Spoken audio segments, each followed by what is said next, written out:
लेकिन आई हमरे मनोज जी की तरफ से जी आई हमरे मनोज जी की तरफ से गुजरात के धरती से 100 नमस्कार 100 नमस्कार लाख लाख धन्यवाद मनोज जी की तरफ से।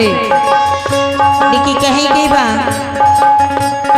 आई हमारे चंद्रिका जी की तरफ से 51 नमस्कार।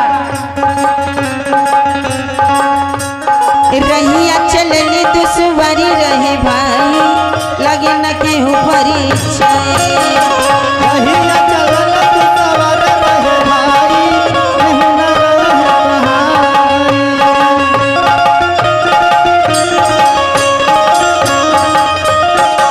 लेके सखी काहे ठेकेदार साहब जी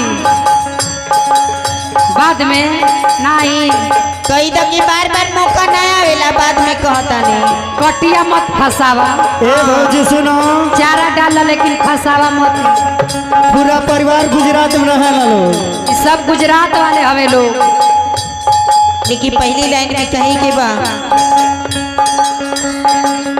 बैठा अच्छे दूसर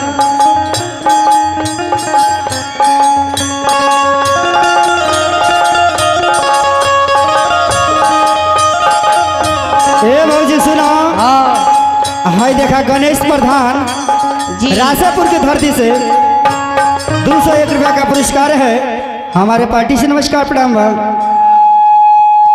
लेकिन आई कहना बा लास्ट गीत गैला के समय हो सखी।